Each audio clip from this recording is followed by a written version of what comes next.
بسم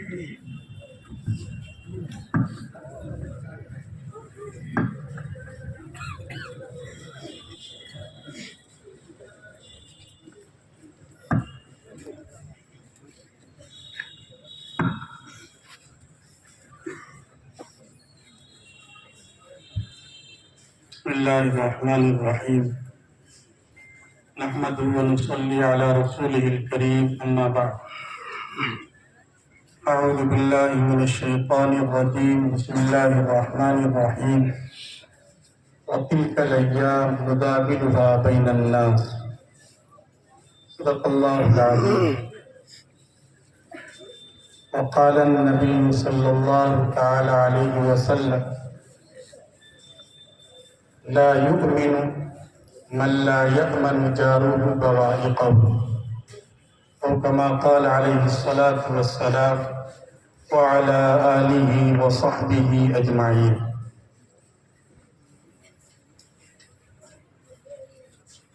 اسٹیج پر تشریف فرما گرامی مرتبت حضرت محتمم صاحب دارالعلوم دیوبند، حضرت نائب محتمم صاحب دارالعلوم کے دونوں نائبین یہاں موجود ہیں،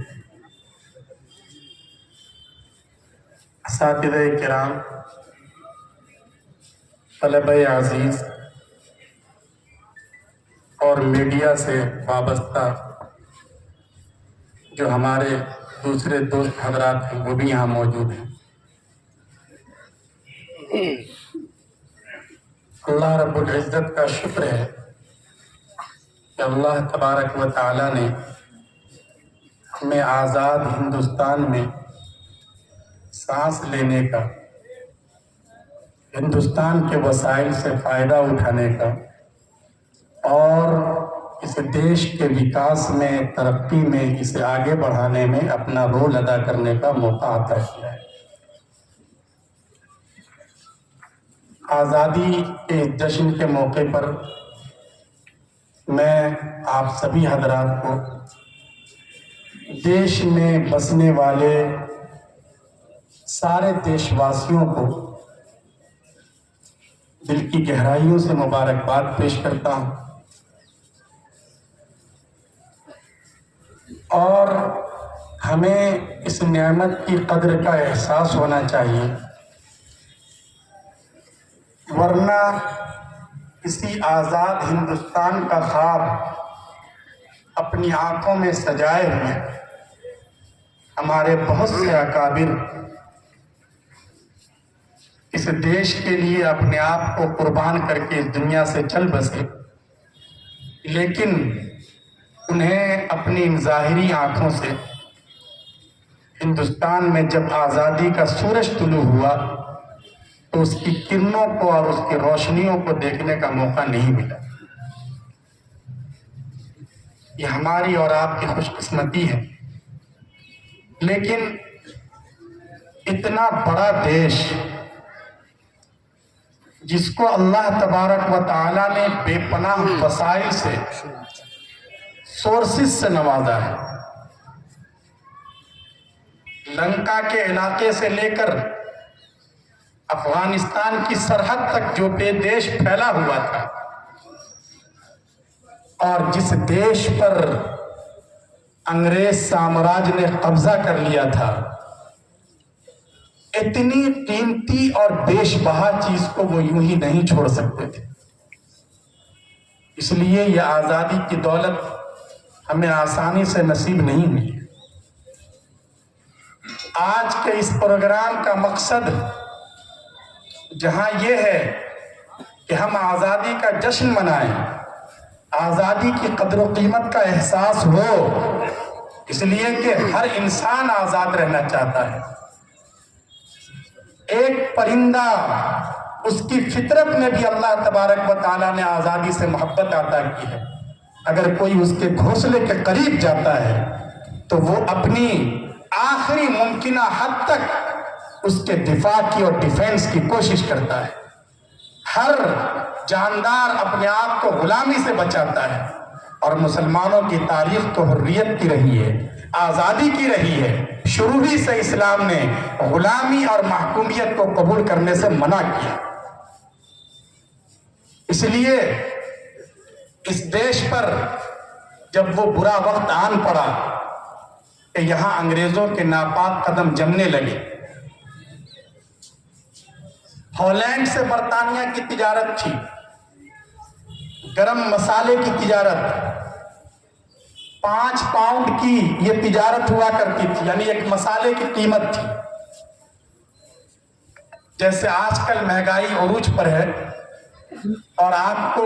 سبزیوں اور ٹماٹروں کی قیمت بھی کئی مرتبہ پوچھ کر لینے کی جرات کرنی پڑتی ہے، تو اس زمانے میں بھی اتفاق سے مہنگائی بڑھ گئی اور ہالینڈ سے جو تاجر گرم مسالے کی تجارت کیا کرتے تھے، انہوں نے اس میں 5 شلنگ کا اضافہ کر دیا۔ یہ شلنگ ایک طرح سے سمجھیے ہمارے یہاں پیسوں کی حیثیت ہے اس کی، لیکن برطانیہ کے تاجر بڑے ناراض ہوئے اور انہوں نے اسی وقت کہا کہ اب ہم ہالینڈ سے اس کی تجارت نہیں کریں گے، اور اسی موقع سے انہوں نے ایسٹ انڈیا کمپنی قائم کی کہ اب ہماری تجارت براہ راست انڈیا سے ہو،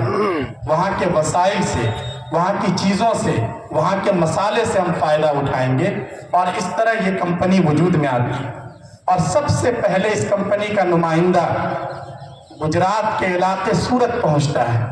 وہاں اجازت سے کمپنی اپنی کوٹھی قائم کرتی ہے۔ جہانگیر کے دربار میں کمپنی کے نمائندوں کو بہت سی مراعات دی جاتی ہے، لیکن شیخ الاسلام حضرت مولانا حسین احمد مدنی رحمۃ اللہ علیہ نے لکھا ہے کہ مسلم بادشاہوں کی اسی دریا دلی نے اور ان کی فیاضی اور سخاوت کے جذبے نے آئندہ 300 سال کے لیے اس ملک کو غلامی کی زنجیر میں جکڑ دیا۔ یہ انگریز بڑے مذموم مقاصد کے ساتھ آئے تھے، اگرچہ جہانگیر کے دربار میں یہ سر جھکا کر آئے اور ایک محکوم کی حیثیت سے آئے، لیکن انہوں نے جو خواب دیکھ رکھا تھا اسی کے مطابق اپنا کام کرنا شروع کیا، اور آہستہ آہستہ ان کے قدم جمتے گئے۔ عالمگیر اورنگزیب رحمۃ اللہ علیہ کی جب وفات ہوتی ہے تو اس ملک میں انتشار کا ایک ماحول ہوتا ہے۔ اس انتشار کے ماحول سے فائدہ اٹھا کر اس کمپنی نے اپنی آرمی قائم کر لی، اس کے پاس اپنی طاقت ہو گئی، اور اس طاقت کے بلبوتے پر سب سے پہلے اس نے بنگال کے علاقے پر دھاوا بول دیا۔ بنگال میں ظاہر ہے کہ وہاں بھی مسلمان تھے جو ان سے برسر پیکار ہوئے، چنانچہ سب سے پہلے نواب سراج الدولہ ان کے سامنے آتے ہیں، بڑی بہادری کے ساتھ، حکمت عملی کے ساتھ وہ ان کا مقابلہ کرتے ہیں۔ پلاسی میں جنگ کا میدان سجتا ہے، لیکن 1857 میں نواب سراج الدولہ شہید ہو جاتے ہیں۔ انگریز صرف میدان جنگ میں نہیں لڑتے تھے، انہوں نے غداروں کی ایک ٹیم قائم کر لی تھی، آپس میں لوگوں کو لڑا دیا تھا۔ اس کی وجہ سے نواب سراج الدولہ کو کامیابی نہ مل سکی۔ اس کے بعد تو انگریز اور جری ہو گئے۔ ساؤتھ انڈیا میں ان کے مقابلے میں سب سے بڑی رکاوٹ بنے ہوئے تھے شیر ہند سلطان ٹیپو شہید رحمت اللہ علیہ۔ انگریزوں نے پوری طاقت ان کی میسور میں قائم ریاست کے خلاف جھونک دی، لیکن پہلے 1780 میں حیدر علی نے مقابلہ کیا، پھر سلطان ٹیپو نے محاذ سنبھالا اور انگریزوں کے دانت کھٹے کر دیے۔ یہ پہلا موقع تھا کہ ہندوستان میں سلطان ٹیپو نے انگریزوں کے خلاف باضابطہ اس میں توپ کا بھی استعمال کیا، اور اس وقت کے اعتبار سے جو جدید ہتھیار ہو سکتے تھے ان سارے وسائل کو کام میں لا کر انگریزوں کے بڑھتے قدم کو روک دی۔ لیکن انگریز چپ نہیں بیٹھنے والے تھے، وہاں بھی انہوں نے اپنے سازشی کھیل کا سلسلہ جاری رکھا، اور پھر وہ وقت بھی آیا جب 1799 میں سلطان ٹیپو نہایت ہی بہادری کے ساتھ لڑتے ہوئے انہوں نے جام شہادت نوش کی۔ ایک وہ دن تھا ایسا محسوس ہوا کہ اب ہندوستان پر غلامی کی دبیز چادر تان دی گئی۔ انگریزوں نے برملا اس کا اظہار بھی کیا اور پھر وہ بڑھتے رہے۔ پورے ملک میں اس شکست کے بعد آگ لگ گئی۔ خصوصیت کے ساتھ علماء کرام یہ ہمیشہ قوموں کی قیادت کرتے ہیں، بھلائی، خیر اور فلاح کے حوالے سے ہمیشہ ان کی رہنمائی کرتے ہیں۔ یہ اپنی خانقاہوں کو بھی آباد رکھتے ہیں، درس و تدریس کی مسند کو بھی وہ زینت بخشتے ہیں، لیکن جب قوم و ملت کے تقاضے پورا کرنے کی بات آتی ہے تو وہ اپنی ہتھیلی پر جان کا نذرانہ لوگوں کے سامنے اور قوم کے سامنے پیش کر دیتے ہیں۔ چنانچہ علماء کرام حرکت میں آئے اور سب سے پہلے 1803 میں فخر ہند شاہ عبدالعزیز محدث دہلوی رحمۃ اللہ علیہ نے انگریزوں کے خلاف جہاد کا فتویٰ دیا۔ انہوں نے اپنے فتوے کے ذریعے یہ واضح کر دیا کہ ہندوستان دارالحرب بن چکا ہے اور ہر صاحب ایمان کے بس میں جتنا کچھ ہے اسے اپنے خون کے آخری قطرے تک اور جب تک اس کی سانس میں سانس باقی ہے اس ظلم کے خلاف، اس کفر کے خلاف اور اس ایک طرح سے جو زبردستی کی آمریت تھی اس کے خلاف ڈٹ کر مقابلہ کرنا یہ ہر مسلمان کا فرض ہے۔ چنانچہ یہ بات کسی معمولی آدمی نے نہیں کہی تھی، یہ الحمدللہ ہندوستان کی سرزمین میں اور یہاں کی مٹی میں علماء سے محبت ہے، بزرگوں کا احترام ہے۔ چنانچہ شاہ عبدالعزیز محدث دہلوی رحمۃ اللہ علیہ کا فتویٰ یہ صرف سیاسی اسٹیج سجانے والے سیاسی منچ سے دیا ہوا کوئی بیان نہیں تھا، چنانچہ اس فتوے کو لوگوں نے اپنے سینے پہ لیا، اپنے دل میں جگہ دی اور ملک کے ایک کونے سے لے کر دوسرے کونے تک انگریزوں کے خلاف بغاوت کی ایک آگ پھیل گئی۔ بڑے بڑے علماء، بڑے بڑے صلحاء اپنی خانقاہوں سے نکل آئے۔ اس فتوے کے بعد سید احمد شہید رحمت اللہ علیہ، جن کا اس ہندوستان کے چپے چپے پر بہت زیادہ اثر تھا، وہ اپنے مریدینوں کو لے کر باہر آ جاتے ہیں اور وہ قریہ قریہ، شہر شہر، نہ جانے کہاں کہاں کا دورہ کرتے ہیں، لوگوں کو تیار کرتے ہیں، ان کی ذہن سازی کرتے ہیں۔ وہ اس دورے میں یہاں دیوبند بھی تشریف لاتے ہیں جہاں سے انہیں علم کی خوشبو اور علم کی مہک محسوس ہوتی ہے۔ قاضی مسجد کے آس پاس ہی ان کا قافلہ خیمہ زن ہوتا ہے اور یہاں کے لوگ جن میں جذبہ حریت پہلے سے ہی رہا ہے ان کے اس جذبے کو وہ اور آگ لگا دیتے ہیں، آگے بڑھتے ہیں، پنجاب کے علاقے میں جاتے ہیں اور پھر ان کا مقابلہ ہوتا ہے بالا کوٹ میں۔ لیکن 1831 میں وہ نہایت مردانہ وار مقابلہ کرتے ہوئے وہ بھی جام شہادت نوش کر لیتے ہیں۔ اس کے بعد تحریک کے مراکز بکھر جاتے ہیں، یہاں دہلی کے ساتھ پٹنہ بھی مرکز قائم ہو جاتا ہے، لیکن اپنے طور سے لوگ اس تحریک کو آگے بڑھانے کی کوشش کرتے رہتے ہیں۔ یہی وہ دور ہوتا ہے جس دور میں ایسا نہیں ہے کہ سید احمد شہید رحمت اللہ علیہ کی شہادت کے بعد یہ جذبہ سرد پڑ جاتا ہے، نہیں، بلکہ لوگوں میں یہ جذبہ اور زیادہ طاقت کے ساتھ ابھرتا ہے۔ ہمارے وہ اکابر جن کا خاص کردار ہے دارالعلوم کی تاسیس میں، اس مرکز علمی کی بنیاد میں، وہ اکابر خصوصیت کے ساتھ اس وقت عوام میں آتے ہیں، لوگوں کی قیادت کرتے ہیں، ان کو دلاسا دیتے ہیں، ان کو حوصلہ بخشتے ہیں۔ اس وقت وہ صرف تقریر نہیں کرتے، وہ صرف مضامین نہیں لکھتے، بلکہ باضابطہ وہ فوج تشکیل دیتے ہیں، امیر المؤمنین ہوتے ہیں، سید الطائفہ حضرت حاجی امداد اللہ مہاجر مکی رحمت اللہ علیہ، ان کے لیے میمنہ میسرہ کے افسر مقرر کیے جاتے ہیں، وزیر قانون مقرر کیا جاتا ہے، سارا ایک نظام بنتا ہے، ایک اسلامی عمارت ہوتی ہے، اسلامی مملکت ہوتی ہے، اور اس کا پہلا اور اولین ہدف یہ ہوتا ہے کہ کسی طرح ہمیں انگریزوں کا مقابلہ کرنا ہے اور ان کے چنگل سے اپنے اس ملک کو آزادی دلانی ہے۔ یہ جو قافلہ ہے یہ قافلہ ہار نہیں مانتا، اس کے پاس وسائل کی کمی ہے، لیکن اس کے باوجود انہوں نے انگریزوں پر اجتماعیت کے ساتھ کئی ایک ایسے حملے کیے کہ انگریزی فوج بہت زیادہ چوکنا ہو گئی۔ حضرت مولانا رشید احمد گنگوہی رحمت اللہ علیہ کی قیادت میں انگریزوں کی آرمی کا، فوج کا جو پورا ایک توپ خانہ سہارنپور سے آگے کی طرف جا رہا تھا، ایک باغ میں بیٹھ جاتے ہیں یہ مجاہدین، اور جیسے ہی انگریزوں کا قافلہ وہاں سے گزرتا ہے اس پر تابڑتوڑ فائرنگ کرتے ہیں، انگریز شکست کھا کر بھاگ جاتے ہیں اور پورا مال غنیمت ان کے ہاتھ آتا ہے۔ اسی میں حضرت حافظ ضامن رحمت اللہ علیہ شہید ہو جاتے ہیں۔ اس طرح یہ کئی محاذ پر یہ تحریکیں چلتی ہیں، پورے ملک میں آگ لگ رہی ہوتی ہے۔ ان ساری تحریکوں کا نقطۂ عروج ہے 1857 کا انقلاب، جسے انگریزوں نے غدر کا نام دیا تھا، لیکن وہ غدر نہیں بلکہ سرفروشی کی تمنا رکھنے والے جو حریت پسند لوگ تھے، انہوں نے خواب دیکھا تھا اور اس خواب کی تعبیر کے لیے وہ سر سے کفن باندھ کر اپنے اپنے علاقوں سے نکل گئے تھے۔ 1857 کا جو انقلاب ہے، اس انقلاب میں یہاں سے عام طور سے لوگ سمجھتے ہیں کہ آزادی کی تحریک شروع ہوتی ہے، لیکن میں نے آپ کے سامنے بہت ہی ڈیٹیل کے ساتھ اس لیے اشارہ کیا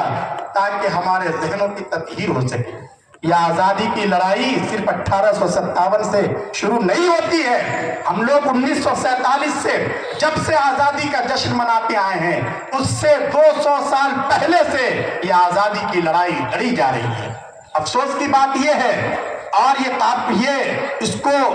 خاص طور سے ہمیں دھیان میں رکھنا چاہیے کہ ہم میں سے بھی بہت سے لوگوں کا ذہن یہی بن گیا ہے کہ آزادی کی لڑائی تو اسی کے بعد شروع ہوتی ہے۔ گورنمنٹ آف انڈیا نے جو مجاہدین آزادی کی فہرست مرتب کروائی ہے اور وزیر اعظم صاحب نے اس کا افتتاح کیا ہے، 5 جلدوں میں جو پوری ڈکشنری اور پوری لسٹ شائع ہوئی ہے، اس میں بھی انہی مجاہدین کو لیا گیا ہے جو 1857 سے لے کر 1947 کے بیچ میں جنہوں نے کارنامے اور خدمات انجام دیے ہیں۔ حالانکہ ایسا نہیں ہے، 1857 تو ایک طرح سے ان چھوٹی چھوٹی تحریکوں کا نقطۂ عروج ہے، ورنہ اس سے پہلے شاملی کا میدان سجایا جا چکا تھا، اس سے پہلے بریلی میں حافظ رحمت اللہ علیہ نبرد آزما تھے، اور اس سے پہلے نہ جانے کتنے مسلمانوں کی اور علماء کی جانیں قربان ہو چکی ہیں اس دیش کی آزادی کے لیے۔ آخر کبھی انہیں بھی تو یاد کرنا چاہیے، کم از کم ان کے ناموں کو، ان کی تحریک کے ناموں کو ان ڈکشنریوں میں ضرور جگہ ملنی چاہیے۔ کیا یہ اس لائق نہیں ہے کہ ان کا تذکرہ کیا جائے؟ صرف اس وجہ سے کہ انہوں نے شروع میں ہی نیو رکھی ہے آزادی کی تحریک کی، انہیں بھلا دیا جائے، چاہے حکومت بھول جائے، چاہے کوئی اور بھول جائے، لیکن ان دیش کی آزادی کے لیے کام کرنے والوں کے جو فرزند یہاں موجود ہیں، جو دیش کی آزادی سے محبت کرتے ہیں، صحیح تاریخ سے محبت کرتے ہیں، کم از کم انہیں اپنے ان بزرگوں کے نام یاد ہونے چاہیے، انہیں ان تحریکوں کے نام یاد ہونے چاہیے۔ جو قوم اپنے بزرگوں کی تاریخ کو یاد نہیں رکھتی ہے، وہ قوم مٹا دی جاتی ہے، اور اس پروگرام کا مقصد بھی یہ ہے کہ یہ حقائق ہمارے سامنے آئے۔ میرے محترم بزرگوں اور دوستوں، 1857 میں طے تھا، مولانا احمد اللہ صاحب اور ان کے رفقا کئی علاقوں میں اس کے لیے باضابطہ محنت کر رہے تھے، اور طے یہ ہوا تھا کہ 31 مئی کو جتنے ہندوستانی ہیں جو فوج میں ہیں وہ بیک وقت بغاوت کریں گے، اور انگریزوں کے لیے اس کا مقابلہ کرنا آسان نہیں ہوگا۔ لیکن صورتحال کچھ ایسی بنی اور بنگال تک کچھ ایسی باتیں پہنچ گئی کہ جس کی وجہ سے اس سے پہلے ہی یہ لاوا پھوٹ پڑا، اور 31 کے بجائے 10 مئی کو ہی میرٹھ میں ہندوستان سے محبت کرنے والے جو مجاہدین آزادی ہیں انہوں نے بغاوت کا بگل بجا دیا۔ یہ بھی ہمیں نوٹ کرنا چاہیے کہ انگریزوں کے خلاف بغاوت کا اور انقلاب کا نعرہ دینے والے میرٹھ کے یہ جو سپاہی تھے، ان کی تعداد آن دا ریکارڈ 85 ہے۔ ان 85 سپاہیوں میں 49 مسلمان ہیں اور 36 ہندو ہیں۔ مسلمانوں کا حصہ کبھی بھی کم نہیں رہا ہے۔ آزادی کی لڑائی میں وہ فرنٹ لائن پہ بھی رہے ہیں اور پیچھے سے بھی مالی اعتبار سے اور اقتصادی اعتبار سے انہوں نے بھرپور سپورٹ کی۔ آزادی کے آخری مرحلے میں سبھاش چندر بوس نے جب انڈین نیشنل آرمی قائم کی ہے تو آپ کو یاد ہونا چاہیے کہ ایک مسلمان شخص ہے جس نے اپنی پوری دولت اس قائم ہونے والی نئی آرمی کو دیش کی آزادی کی محبت میں وقف کر دی تھی۔ یہ میمن عبدالحبیب یوسف تھے، نام بھی یاد رکھنا چاہیے، میمن عبدالحمید یوسف، جو بڑے دولت مند تھے لیکن پوری دولت جو اس وقت کے اعتبار سے جس کی مالیت 1 کروڑ روپے تھی، 1 کروڑ روپے کی اس زمانے میں بہت زیادہ اہمیت تھی، انہوں نے پورے 1 کروڑ روپے انڈین نیشنل آرمی کو عطیہ کر دیا تھا۔ اور اس طرح ہر طرح سے مسلمانوں نے سپورٹ کی ہے اور اس طرح یہ قافلہ چلتا رہا، لیکن 1857 کے انقلاب میں بظاہر ناکامی ہو گئی۔ میرٹھ سے یہ فوج دہلی کی طرف بڑھتی ہے، اپنے ساتھیوں کو اس نے جیل توڑ کر آزاد کرا لیا اور دلی میں بھی فوج بغاوت کر دیتی ہے۔ بہادر شاہ ظفر ایک طرح سے اس قیادت کی کمان سنبھالتے ہیں، لیکن پھر انگریزوں کو مدد مل جاتی ہے اور وہ اس تحریک کو بظاہر کامیاب نہیں ہونے دیتے۔ اس کے بعد کیا ہوا؟ اس کے بعد وہی ہوا جو عام طور سے ظلم کرنے والے ظالم اور ڈکٹیٹروں نے کیا ہے، جو اپنے اقتدار کے خلاف، اپنی سطح کے خلاف، اپنی وچار دھارا کے خلاف، اپنے نظریے کے خلاف ایک لفظ سننا نہیں چاہتے اور اپنے خلاف نظریات رکھنے والوں کو جو موت کے گھاٹ اتار دیتے ہیں، جو ان کے پیروں میں زنجیریں ڈال دیتے ہیں، یہی حال اس وقت کے ان ظالم انگریزوں نے کیا۔ انہوں نے چن چن کر انتقام لینا شروع کیا۔ اس میں مسلمان آگے تھے، علماء کرام کے ہاتھ میں قیادت تھی بہت سے علاقوں میں، اس لیے ان کا نزلہ سب سے زیادہ علماء کرام پر گرا۔ ایک محدود اندازے کے مطابق صرف اس واقعے کے بعد اس الزام میں 5000 علماء کو پھانسی کے پھندے پر لٹکا دیا گیا۔ پورا یہ جو مین روڈ ہے، ہائی وے، یہاں سے لے کر بہت دور تک پشاور تک جتنے درخت تھے سب پر علماء کی لاشیں لٹکی ہوئی نظر آ رہی تھی۔ یہ ہمیشہ رہا ہے ظالموں کا کردار، ڈکٹیٹروں کا یہ کردار رہا ہے، لیکن تاریخ نے سب کو سبق سکھلایا۔ ہمارے حضرت قاری صاحب دامت برکاتہ نے آج بہت اچھی آیات کا انتخاب کیا تھا جس میں ایسے سارے ظالموں کو آئینہ دکھایا گیا ہے۔ قرآن کریم نے کہا ہے کہ دیکھو تم جو کچھ بھی کرو گے تمہیں اپنی کارستانی کا انجام بھگتنے کے لیے تیار رہنا چاہیے۔ یہ ملک اور یہ حکومت اور یہ سلطنتیں تمہیں غرے میں نہ ڈالیں۔ یاد رکھو یہ سلطنت حقیقت میں اللہ رب العزت کی ہے۔ اللہ جسے چاہتا ہے اللہ اسے عزت دیتا ہے، جسے چاہتا ہے ذلت دیتا ہے، لیکن انگریز اس حقیقت کو نہیں سمجھ سکے اور کسی بھی طور کا ظالم کبھی اس حقیقت کو تسلیم کرنے کے لیے تیار نہیں ہوتا۔ اس لیے جیسے انگریزوں کا حشر ہوا وہی حشر سارے ظالموں کا ہوا ہے، اور آئندہ بھی ان ظالموں کو کی مٹی اسی طرح پلید ہو۔ یہ فطرت کا قانون ہے، یہ قانون بدلتا نہیں ہے۔ علماء کے ساتھ بہت زیادہ مظالم ان کے ساتھ برتے گئے، لیکن ہمارے یہ بالغ نظر علماء تھے۔ حضرت حاجی امداد اللہ مہاجر مکی رحمت اللہ علیہ،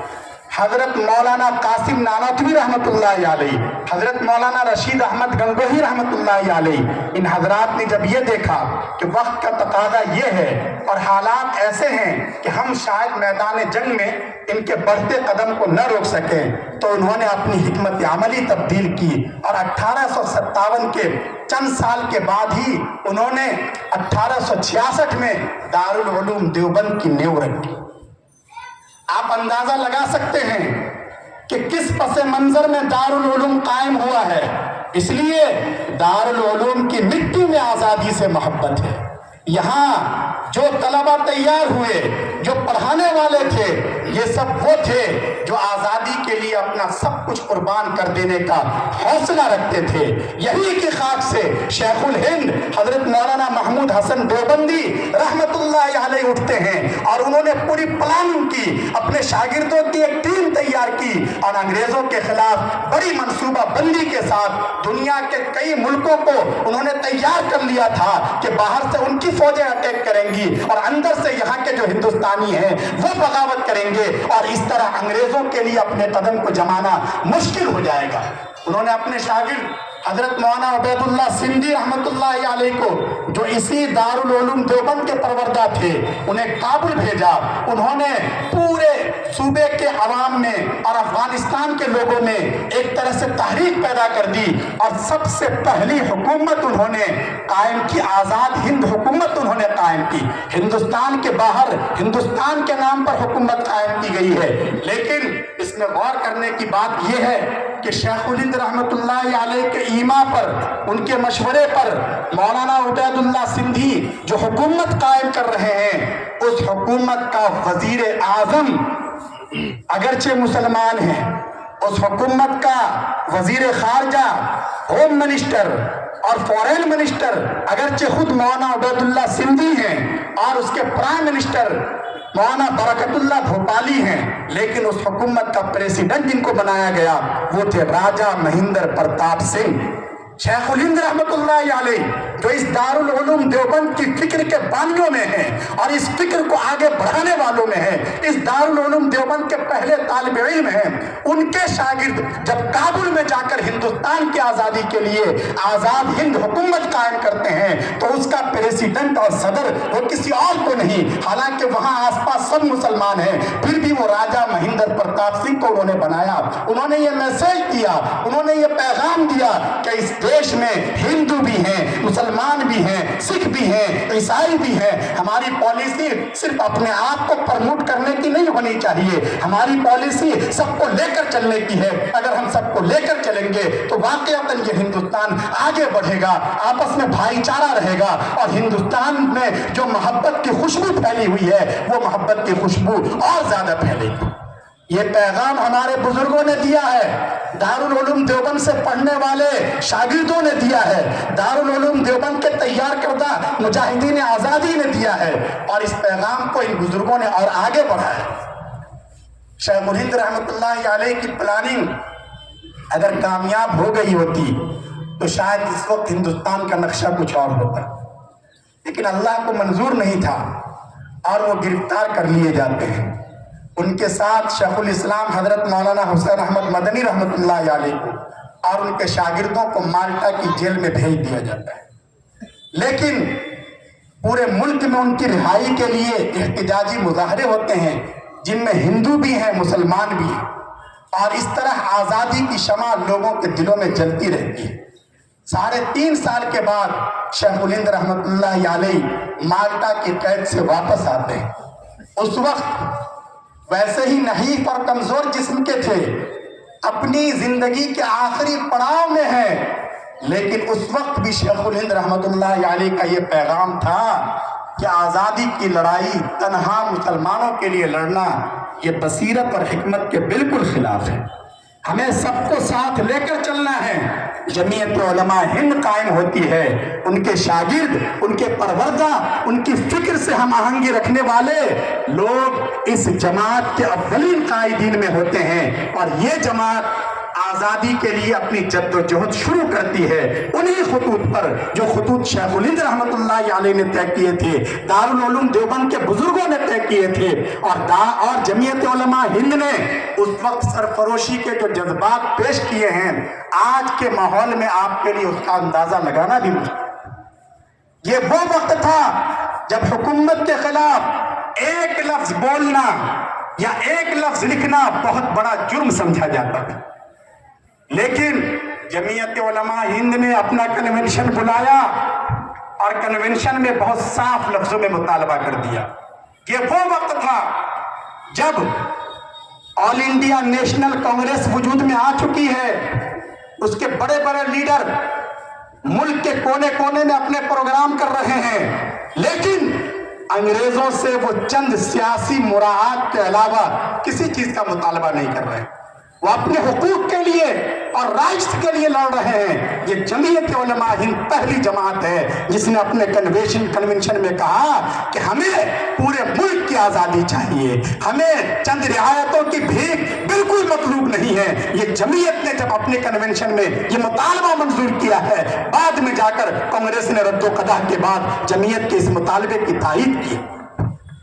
یہ ساری چیزیں آن دا ریکارڈ موجود ہیں۔ ہمارے بزرگوں نے کبھی باطل کے آگے اپنا سر نہیں جھکایا، کبھی اس ملک کی عظمت پر آن پر بان پر آنچ نہیں آنے دی۔ شیخ الاسلام حضرت مدنی رحمت اللہ علیہ کو گرفتار کر لیا جاتا ہے، ایک مرتبہ نہیں، وہ کئی بار گرفتار ہوتے ہیں۔ ایک گرفتاری اس سلسلے میں ہوتی ہے کہ انہوں نے انگریزوں کے خلاف فتویٰ جاری کر دیا تھا، اس پہ دستخط کر دیے تھے۔ انہیں کراچی طلب کیا جاتا ہے اور ایک قیدی کی حیثیت سے کراچی کے ایک حال میں انگریز جج کے سامنے پیش کیا جاتا ہے۔ انگریز جج بڑے کرخت لہجے میں پوچھتا ہے، ملزم حسین احمد، کیا تم نے یہ فتویٰ دیا ہے کہ مسلمانوں کا انگریز فوج میں شامل ہونا حرام ہے؟ حضرت مولانا حسین احمد مدنی رحمت اللہ علیہ نہایت وقار اور اطمینان کے ساتھ جواب دیتے ہیں۔ حالانکہ اس وقت مولانا محمد علی جوہر موجود ہیں، اس حال میں وہ حضرت کے قدموں میں پڑ گئے کہ حضرت ذرا تعویل سے اور حیلے سے اپنے آپ کو بچانے کی کوشش کیجیے، قوم کو اور ہندوستان کو اور اس تحریک کو آپ کی سخت ضرورت ہے۔ لیکن حضرت مدنی اس استفسار پر بڑے ہی اطمینان سے جواب دیتے ہیں کہ جی میں نے یہ فتویٰ دیا ہے، اور ابھی بھی میں یہ کہتا ہوں کہ مسلمانوں کا انگریزی فوج میں شامل ہونا حرام اور اسلام سے غداری ہے۔ جج پریشان ہو جاتا ہے،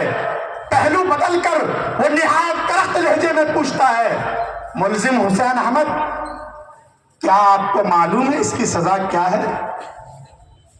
حضرت مدنی رحمت اللہ علیہ، اللہ کی کروڑوں رحمتیں نازل ہوں ہمارے ان بزرگوں کی تربتوں پر، جنہوں نے کبھی بھی باطل کے سامنے سر نہ جھکانے کا ہمیں درس دیا ہے، انہوں نے بڑے اطمینان سے اپنے بغل میں دبا ہوا کپڑا انگریز کی میز پر رکھتے ہوئے کہا کہ سزا معلوم تھی، اس لیے یہ کفن کا کپڑا دیوبند سے ساتھ لایا ہوں تاکہ جب مجھے تختے دار پر لٹکایا جائے تو مجھے اپنے کپڑے میں دفن کیا جائے، انگریز کے کپڑے میں نہیں۔ یہ ہمارے بزرگوں کی تاریخ ہے۔ لندن میں گول میز کانفرنس ہوتی ہے، وہاں لوگوں کے اپنے مطالبات ہیں، لیکن مولانا محمد علی جوہر قسم کھا لیتے ہیں کہ نہیں، ہمیں اپنے ملک کی آزادی سے کم کوئی چیز منظور نہیں ہے، یا تو ہمیں ملک کی آزادی کا پروانہ دو یا یہ کہ دفن ہونے کے لیے 2 گز زمین دے دو۔ انہوں نے قسم کھا لی کہ میں اب اپنے غلام ملک کا چہرہ نہیں دیکھنا چاہتا۔ اللہ رب العزت نے ان کی لاج رکھ لی، اور جب وہ واپسی کا ارادہ کر رہے تھے، راستے میں ہی ان کا انتقال ہو جاتا ہے، اور حکومت اپنے خرچ پر ان کی نعش کو فلسطین پہنچاتی ہے، اور انبیاء کی پاک اور مقدس سرزمین میں ہمیشہ کے لیے وہ آسودہ خواب ہو جاتے ہیں۔ یہ ہمارے بزرگوں نے اس وقت آزادی کی لڑائی کے لیے مہمیز کا کام کیا ہے، اور یہ چراغ سے چراغ جلانے کا یہ سلسلہ چلتا رہا۔ دارالعلوم دیوبند اس تحریک کا قائد رہا، اور یہاں سے کئی تحریکوں کی قیادت ہوئی ہے، اور اس طرح یہ قافلہ چلتا رہا، اور 1947 میں رات کو 12 بجے 15 اگست یہی تاریخ تھے، آل انڈیا ریڈیو سے باضابطہ اس ملک کی آزادی کا اعلان ہوا۔ لیکن اس دن کا جو صبح کا سورج طلوع ہوا تھا، لوگ اس کی کرنوں میں جشن منا رہے تھے، ایک دوسرے کو پھول تقسیم کر رہے تھے، مٹھائیاں کھلا رہے تھے، لیکن اس کی کرنوں میں ہمارے ان ہزاروں اور سینکڑوں بلکہ لاکھوں علماء کے خون کی سرخی بھی شامل تھی جنہوں نے اپنے آپ کو اس دیش کی آزادی کے لیے قربان کر دیا تھا۔ یہ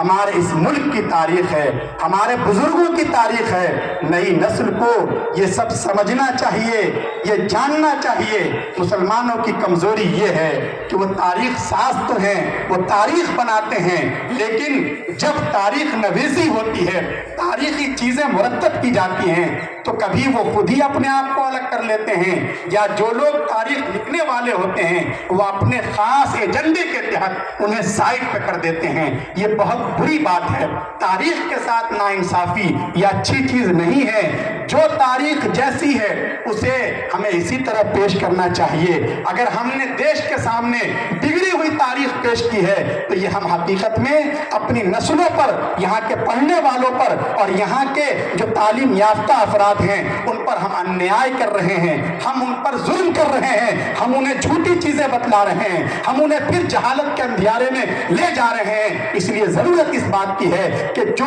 صحیح علم کی روشنی ہے اس روشنی کو پھیلایا جائے۔ اس ملک میں اس وقت بھی بڑے مسائل ہیں اور اتنا بڑا ملک ہے، مسائل کی کثرت رہے گی ہی، لیکن اسی بصیرت کے ساتھ، اسی وطن دوستی کے ساتھ، محبت کے جذبات کے ساتھ، خاص کر ایک مسلمان ہونے کی حیثیت سے جسے اللہ تبارک و تعالیٰ نے خیر امت قرار دیا ہے، جس کا کردار دعوت کا ہے، جس کا کردار محبت کا ہے، ہمیں اپنا کردار ادا کرنے سے کبھی بھی پیچھے نہیں ہٹنا چاہیے۔ حکومتیں آتی ہیں جاتی ہیں، لیکن ایک مسلمان ہونے کی حیثیت سے وطن کے حوالے سے ہمارے اوپر جو قرض ہے اور اس کے جو تقاضے ہیں ہمیں انہیں ضرور ادا کرنا ہے۔ میں نے جو روایت پڑھی ہے اس روایت میں رسول اکرم صلی اللہ علیہ وسلم نے یہ تعلیم دی ہے کہ کوئی بھی مسلمان ہوگا اس کے دل میں انسانیت سے محبت ہوگی، لوگوں کے کا خیال رکھے گا۔ وہ مسلمان صرف وہ نہیں ہے جو اپنے لیے جیتا ہے۔ کون تم خیر امہ، مسلمان تم بہترین امت ہو۔ بہترین امت اس لیے نہیں ہو کہ تم بہت نمازیں پڑھتے ہو، بہت روزے رکھتے ہو، بہت عبادتیں کرتے ہو۔ یہ چیزیں پچھلی امتوں میں بھی تھی اور یہ چیزیں تو ہمارے لیے فرض ہیں، یہ تو ہمیں کرنا ہی ہے۔ قرآن کریم کہہ رہا ہے تم بہترین امت اس لیے ہو اخرجت للناس، اس لیے کہ تم دوسروں کی نفع رسانی کے بارے میں سوچتے ہو۔ تمہارے دل میں صرف اپنی محبت نہیں ہوتی، اپنی فکر نہیں ہوتی، بلکہ تمہارے دل میں دوسروں کی بھی فکر ہوتی ہے۔ اگر محلے میں آگ لگتی ہے تو تمہیں صرف اپنے گھر کی آگ بجھانے کی فکر نہیں ہوتی، بلکہ تمہیں پڑوسیوں کی آگ بجھانے کی بھی اس لیے اتنی ہی فکر ہوتی ہے۔ اس لیے تم خیر امت ہو، بہترین امت ہو۔ اس لیے مسلمانوں کو اپنا کردار ادا کرنا ہے۔ اس وقت حالات یقیناً بہت زیادہ ناگفتہ بے ہیں اور مسلمانوں کے لیے طرح طرح کی پریشانیاں ہیں، کئی طرح کے شکنجوں میں انہیں کسا جا رہا ہے، فرقہ وارانہ فسادات کا سلسلہ ہے، ان کے املاک پر بلڈوزر چلائے جا رہے ہیں، لیکن ان حالات کے باوجود بھی ہمیں مایوس نہیں ہونا ہے۔ یہ فرقہ پرست طاقتیں یہ چاہتی ہیں، ان کا پہلا ایم یہ ہے کہ کسی طرح مسلمانوں کے حوصلوں کو پست کر دیا جائے، یہ اس پوزیشن میں نہ رہیں کہ کوئی ڈیسیزن لے سکیں، کوئی فیصلہ لے سکیں۔ لیکن ایسے موقع پر ہمیں بڑی اہمیت کے ساتھ، بڑی حکمت کے ساتھ اور بڑے حوصلوں کے ساتھ کھڑا رہنے کی ضرورت ہے۔ حالات ہمیشہ ایک جیسے نہیں رہتے، حالات میں تبدیلی آتی ہے اور یہ فطرت کے کچھ اپنے نظام ہیں، اس کے مطابق ہمیں اپنے آپ کو بھی سدھارنا ہے۔ ہمارے اندر دین پر عمل کا بے پناہ جذبہ ہونا چاہیے۔ اللہ پاک نے ہمیں جو آزاد ہندوستان کی آزاد فضائیں دی ہیں تو ہم سب سے پہلے اللہ کے غلام ہیں، اللہ کے محکوم ہیں۔ ہم اللہ کے علاوہ کسی بھی منش کی اور کسی بھی سنستھا کی اور کسی بھی طاقت کی اور پاور غلامی قبول نہیں کر سکتے، لیکن ہمیں اس کی غلامی کی بندھن میں مضبوطی کے ساتھ بندھنا پڑے گا۔ ہمارے اندر وہی امانت ہو، ہمارے اندر خودداری ہو، ایک دوسرے کے لیے مرنے مٹنے کا جذبہ ہو، سچائی اور وفا، ایک دوسرے سے کیے گئے وعدے کو نبھانے کا ہمارے اندر جذبہ ہو، تو ہم صحیح معنوں میں مسلمان ہیں۔ اور ہم جب جتنے اچھے مسلمان ہوں گے اتنے ہی اچھے ہم اس دیش کے لیے اور یہاں کے وکاس کے لیے اور یہاں کی ترقی کے لیے اپنا کردار ادا کر سکیں گے۔ اللہ تبارک و تعالیٰ مجھے بھی توفیق دیں، آپ حضرات کو بھی توفیق عمل سے نوازیں۔ آمین۔ وآخر دعوانا الحمدللہ رب العالمین۔